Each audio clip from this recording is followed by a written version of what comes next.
ঢাকার উত্তরার milestone school and college.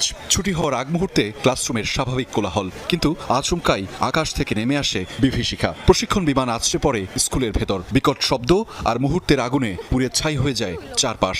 আগুনে ঝলসে যায় কোমলমতি বহু শিক্ষার্থী। দুপুর 1:06 দিকে উড্ডয়ন করে বিমান বাহিনীর F-7 BGI মডেলের প্রশিক্ষণ বিমানটি চালাচ্ছিলেন বাফা 76 ব্যাচের ফ্লাইট লেফটেন্যান্ট তৌকির ইসলাম সাগর। 13 মিনিটের মতো আকাশে ওড়ার পর হঠাৎই নিয়ন্ত্রণ হারায়, বিধ্বস্ত হয়ে পড়ে মাইলস্টোনের হায়দার আলী বিল্ডিংয়ে। আমরা আলে উপরে করতেছি, মানে এখন ঠাস করে শব্দ আসছে, পরে আমরা আসার পরে দেখি যে এই অবস্থা। পাইলট ফ্লাইট লেফটেন্যান্ট তৌকির কিছুক্ষণ আহত অবস্থায় থাকলেও পরে মারা যান তিনি। স্থানীয়রা জানায়, বিকট শব্দ শুনে দৌড়ে আসে অনেকে। তখন ক্যাম্পাস জুড়ে ছিল ধোঁয়া, আতঙ্ক আর কান্নার রোল।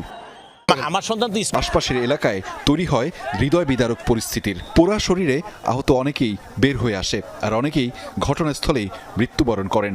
আহত হয়েছে প্রায় 200, অধিকাংশই শিক্ষার্থী, আছেন শিক্ষক, অভিভাবকও। যে যেভাবে পেরেছেন আহতদের পাঠিয়েছে